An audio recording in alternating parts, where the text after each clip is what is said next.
அசைத்து இசைத்தது வளைக்கரம்தான், இசைந்து இசைத்தது பொது ஸ்வரம்தான், சிரித்த சிரிப்பொலி சிலம்பொலிதான், கழுத்தில் இருப்பது வலம்பொரிதான், இருக்கும் வரைக்கும் எடுத்து கொடுக்கும், இருக்கும் வரைக்கும் எடுத்து கொடுக்கும்.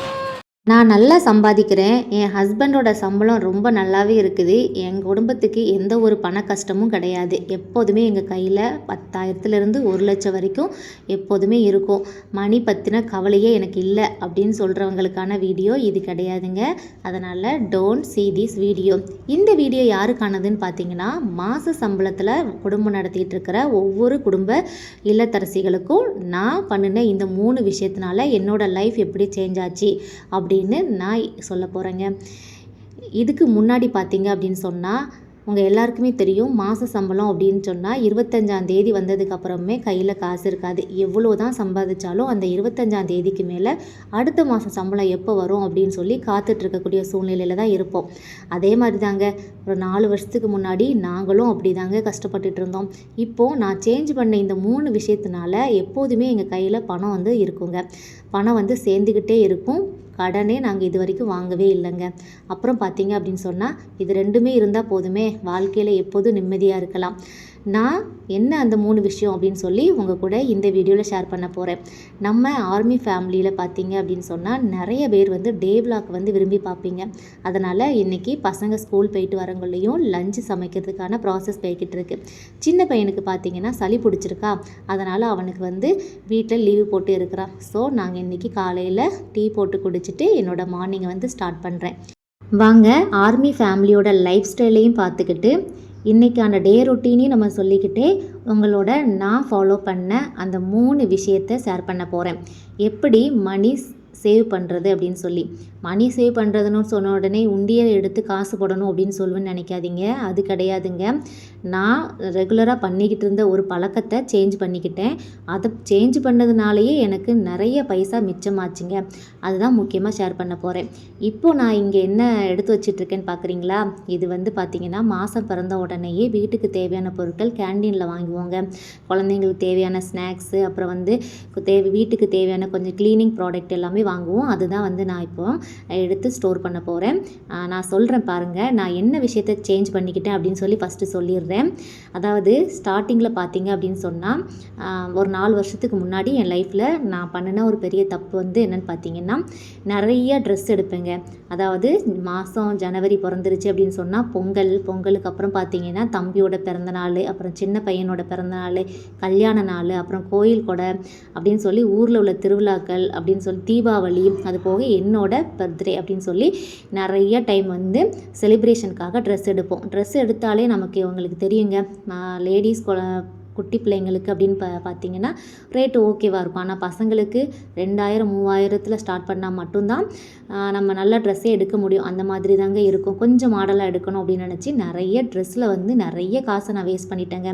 4 வருஷத்துக்கு முன்னாடி நான் பண்ண தப்பை எனக்கு கண்டுபிடிக்கிறதுக்கே எனக்கு ரொம்ப கஷ்டமாயிருச்சுங்க. என்ன தப்பு பண்ணுறோம், எதனால் நம்மளால் மணி சேவ் பண்ண முடியல அப்படின்னு சொல்லி. அப்புறம் நான் ஒரு முடிவு பண்ணேங்க, ட்ரெஸ் எடுக்கிறது நம்ம வருஷத்துக்கு 2 டைம் மட்டும் எடுத்தால் போதும். அதாவது செலிப்ரேஷனுக்காக 2 டைம் எடுத்தால் போதும், நல்ல கிராண்டாகவே எடுக்கலாங்க. நான் அதுக்காக நீங்கள் வந்து 100 ரூபாய்க்கு ட்ரெஸ் எடுங்க, 50 ரூபாய்க்கு ட்ரெஸ் எடுங்க, அதில் காசு சேவ் பண்ணுங்க அப்படின்னு நான் சொல்லலை. நல்ல ட்ரெஸ் எடுக்கலாம், நம்ம எப்போதும் எடுக்கிற மாதிரி அதே ரேட்டில் எடுக்கலாம். ஆனால் அதை நிறைய டைம் எடுக்காமல் ஒரு 2 டைம் எடுக்கிற மாதிரி நான் கம்மி பண்ணிக்கிட்டேங்க.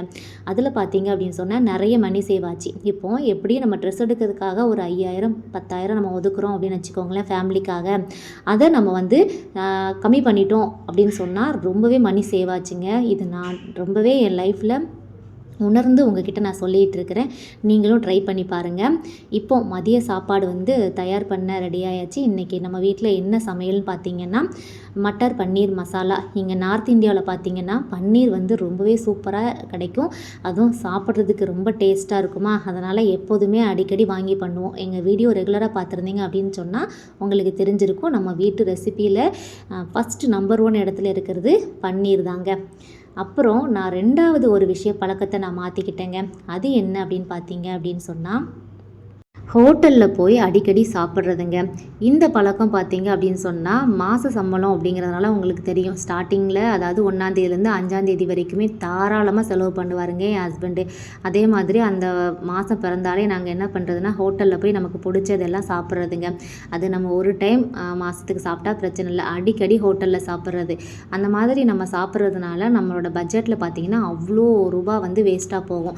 அதோட நம்ம அன்ஹெல்தி ஃபுட்டை தான் சாப்பிட்டுட்ருக்குறோம். அதுக்கப்புறம் நான் யோசித்து பார்த்தேங்க, நம்ம அதிகமாக செலவு எங்கே வருது அப்படின்னு யோசித்து பார்க்கும்போது ஒரு டைம் நான் கண்டுபிடிச்ச விஷயந்தான், நம்ம அடிக்கடி ஹோட்டலில் சாப்பிட்றோம். ஹோட்டலில் சாப்பிட்றதுக்கே இவ்வளோ ரூபா நம்ம செலவு பண்ணுறோம் அப்படின்னு சொல்லி தாங்க நாங்கள் ஒரு முடிவு பண்ணணும். இனிமேல் நம்ம வந்து ஹோட்டலில் சாப்பிடக்கூடாது அப்படின்னு சொல்லி ஒரு 3 வருஷத்துக்கு முன்னாடி நாங்கள் முடிவு பண்ணேங்க. அதாவது ஒரு வருஷத்துக்கு ஒருக்க தாங்க ஒரு விஷயத்தை நான் கண்டுபிடிக்கிறேன்.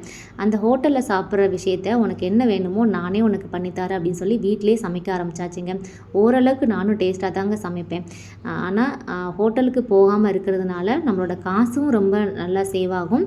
அதே டைமில் பார்த்திங்க அப்படின்னு சொன்னால் நம்மளோட ஹெல்த்துமே நமக்கு ரொம்ப சூப்பராக இருக்கும். இந்த விஷயமும் வந்து என்னோடய லைஃப்பில் ஒரு பெரிய சேஞ்சை வந்து க்ரியேட் பண்ணிச்சுங்க. எவ்வளோ தான் நம்ம வந்து ஹோட்டலில் போய் நம்ம சாப்பிட்டோம். இப்போ எக்ஸாம்பிளுக்கு நான் சொல்கிறேன், ஒரு பக்கெட் பிரியாணி நம்ம ஆர்டர் பண்ணுறோம் அப்படின்னு நினச்சிக்கோங்களேன்.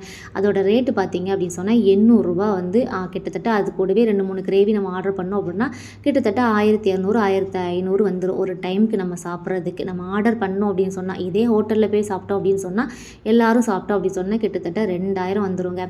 அது ஒரு டைம் சாப்பிட்டா ஓகே. ஆனால் நம்ம அடிக்கடி சாப்பிட்றதுனால அதுவே ஒரு பெரிய பில்லாக வந்து நமக்கு ரொம்ப கஷ்டத்தை கொடுக்கும். ஸோ நான் என்ன பண்ணேன்னு கேட்டிங்கன்னா, உனக்கு என்ன சமையல் சாப்பிடணுமோ, அதாவது என் பசங்கிட்ட சொன்னேன், உனக்கு நான்வெஜ் சாப்பிடணுமா, பன்னீர் சாப்பிடணுமா, எதுவாக இருந்தாலும் பரவாயில்ல, அதே வெரைட்டியில் நானும் ட்ரை பண்ணி கொடுக்குறேன் அப்படின்னு சொல்லி இப்போ ஒரு வழியாக என் பசங்களுக்கு நான் சமைக்கிறது தான் பெஸ்ட்டு குக்கு, எங்கள் அம்மா விட யாருமே பெஸ்ட்டாக சமைக்க மாட்டாங்க அப்படின்னு சொல்கிற அளவுக்கு ட்ரை பண்ணி நானும் கொடுத்துட்ருக்கேங்க. ஹோட்டலுக்கு போகணும் அப்படிங்கிற எண்ணமே குழந்தைங்களுக்கு வராத அளவுக்கு வீட்டிலே நம்ம சமைச்சு கொடுத்துட்டோம் அப்படின்னு சொன்னால் ஹோட்டலுக்கு போக வேண்டியதே இருக்காது. ஸோ நான் அந்த பழக்கத்தையும் சேஞ்ச் பண்ணிக்கிட்டேன். அதன் மூலம் பார்த்திங்க அப்படின்னு சொன்னால் மணி வந்து ரொம்பவே சேவ் ஆச்சுங்க.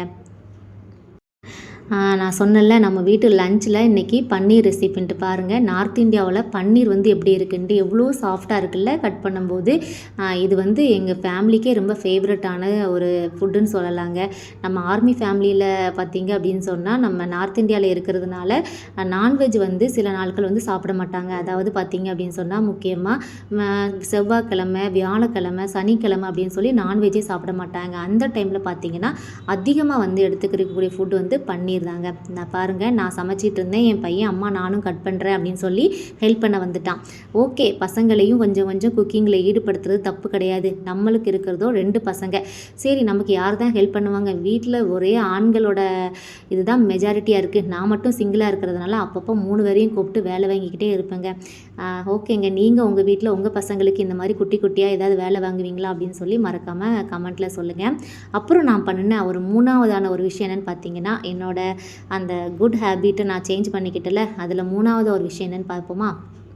இப்போது நம்ம எங்கேயாவது வெளியில் போயிட்டு வரோம் அப்படின்னு வச்சுக்கோங்களேன். இப்போ எக்ஸாம்பிளுக்கு மார்க்கெட் போகிறோம், ஏதாவது பக்கத்தில் இருக்க கடைக்கு போயிட்டு வரோம், ஏதோ ஒரு இடத்துக்கு போயிட்டு பஸ்ஸில் வந்திருக்கிறோம் அப்படின்னு சொன்னால் மிச்சமாக இருக்கக்கூடிய சில்லறைகள் இருக்குல்லாங்க, அந்த காசை எல்லாத்தையுமே அங்கங்கே வச்சுருது. நம்ம கையில் எங்கெங்கே நம்ம இருக்கிறோமோ அந்த இடத்துல வச்சுருது. எக்ஸாம்பிளுக்கு நான் சொல்லணும் அப்படின்னு சொன்னால், சும்மா நம்மளோட எந்த பர்ஸு நம்ம அன்றைக்கி கொண்டு போனோமோ அதே பர்ஸில் வந்து அந்த சில்லறையை வச்சுட்டு திரும்ப அதை எடுக்காமல் விட்டுறது. அதே மாதிரி கிச்சனில் பார்த்திங்கன்னா ஃப்ரிட்ஜ் மேலே வைக்கிறது, அப்புறம் டிவியோட டேபிளில் வச்சிருத வேண்டியது அப்படின்னு சொல்லி ஒவ்வொரு இடத்துலையா வந்து சில்லறை காசுகளை வந்து அங்கங்கே வச்சுட்டு நம்ம பாட்டுக்கு அடுத்த வேலையை பார்க்க போயிடுறது. முன்னாடி என்னெல்லாம் யோசிப்பேன் அப்படி பார்த்தீங்கன்னா, சரி நம்ம வீட்டில் சின்ன பசங்க தான் இருக்கிறாங்க, நம்ம வீட்டுக்குள்ளே ஹஸ்பண்ட் அண்ட் ஒய்ஃப் மட்டும்தான் நம்ம இருக்கிறோம், யார் வந்து எடுக்க போகிறா அப்படின்னு சொல்லி காசு எல்லாமே அங்கங்கே போட்டு வச்சுருவேன். கிச்சன்லேயா இருக்கட்டும் இல்லை ஹால் எந்த ரூமாக இருந்தாலும் பரவாயில்ல அப்படின்னு சொல்லி போட்டு வச்சுட்டேங்க. அது பார்த்தீங்க அப்படின்னு சொன்னால் அங்கங்கே காசு இருக்கும். என்ன பண்ணுறது, என்னைக்காவது ஒரு நாள் க்ளீனிங் பண்ண ஆரம்பித்தோம் அப்படின்னு சொன்னால் கிட்டத்தட்ட நிறைய சில்லறை ரூபா வந்து 10 ரூபா, 5 ரூபா, 2 ரூபா அப்படின்னு சொல்லி நிறைய காசு வந்து சேருங்க. அதை பார்த்ததுக்கப்புறம் தான் எனக்கு ரொம்பவே ஒரு மனசு கஷ்டமாச்சு. நமக்கு பணம் வந்து எவ்வளோ இம்பார்ட்டன்ட் பார்த்திங்கன்னா, அது இருக்கும்போது அதோட அருமை தெரியாதுங்க. எப்போவாவது ஒரு எமர்ஜென்சி டைமுக்கு வந்து பணம் இல்லை அப்படின்னு சொல்லி யார்கிட்டையாவது நம்ம கேட்போம்ல, நமக்கு தெரிஞ்சவங்க கிட்ட, அந்த மாதிரி சூழ்நிலை வரும்போது ரொம்ப கஷ்டமாக இருக்குங்க. ஆமாங்க, அந்த மாதிரி சூழ்நிலை நிறையவே வந்துச்சுங்க ஆரம்பத்தில். அப்புறம் தான் வந்து ஒவ்வொரு காசுமே ரொம்ப முக்கியம். நம்ம வந்து இந்த மாதிரி காசுக்கு மரியாதை கொடுக்காம அங்கே இங்கே வச்சதுனால தான் நமக்கு இவ்வளோ கஷ்டம் வருது அப்படின்னு சொல்லி என்ன பண்ணேன் அப்படின்னு கேட்டிங்கன்னா, இதுக்கு ஒரே ஒரு முடிவு என்னன்னு பார்த்தீங்கன்னா, பூஜை ரூமில் ஒரு பிளாஸ்டிக் டப்பா மாதிரி நான் வச்சுருப்பேன். நீங்கள் இப்போ என்னோடய பூஜை ரூம் நீங்கள் பார்த்துருந்தாலே உங்களுக்கு தெரிஞ்சிருக்கும். அங்கே வந்து பார்த்தீங்கன்னா பிளாஸ்டிக் டப்பா மாதிரி வச்சுருப்பாங்க. அதில் எந்த சில்லறையாக இருந்தாலுமே கொண்டு வந்து அதில் தான் போடணும் அப்படின்னு சொல்லி என் ஹஸ்பண்ட்டையும் சொல்லிடுவேன். நானுமே அதில் தான் போடுவேன். அதே மாதிரி பசங்கட்டையுமே நான் சொல்லிடுவேன். அங்கங்கே ஏதாவது பைசா இருந்துச்சுன்னா கூட அந்த டப்பாவில் வந்து போட்டுறணும் அப்படின்னு சொல்லி சாமி முன்னாடி ஒரு டப்பா வச்சுக்கிடுவாங்க. இப்படி தாங்க என்னோட இந்த 3 பழக்கத்தை நான் மாற்றினதுக்கப்புறம் எந்த ஒரு பண கஷ்டமும் எனக்கு வரலங்க. நம்ம எல்லாரும் எதிர்பார்க்குறது என்ன? நல்லா சம்பாதிக்கணும், நிம்மதியாக வாழணும், கடன் வாங்காமல் வாழணும் அப்படின்னு தானே. இந்த விஷயத்தை நான் சேஞ்ச் பண்ணதுக்கப்புறம் ரியலி நான் சொல்கிறேங்க, என்னோடய லைஃப்பில் ரொம்பவே சேஞ்ச் ஆச்சுங்க. அதுக்கு முன்னாடி எல்லாமே பார்த்திங்கன்னா, நமக்கு லாஸ்ட்டு மந்த்லி எண்டு பார்த்திங்கன்னா, எப்படியாவது பைசா வந்து பற்றாக்குறை ஆயிரும். யார்ட்டையாவது கேட்குற மாதிரி இல்லை கைமாத்து வாங்குற மாதிரி இருக்குங்க. ஆனால் இப்போ ஒரு 4 வருஷமாக இந்த மாதிரி நான் செஞ்ச சின்ன சின்ன தவறுகளை திருத்தினதுக்கப்புறம் பார்த்தீங்கன்னு சொன்னால் லைஃப்பில் ரொம்பவே ஹாப்பியாக இருக்கிறோம், ரொம்ப நிம்மதியாக இருக்கிறோங்க.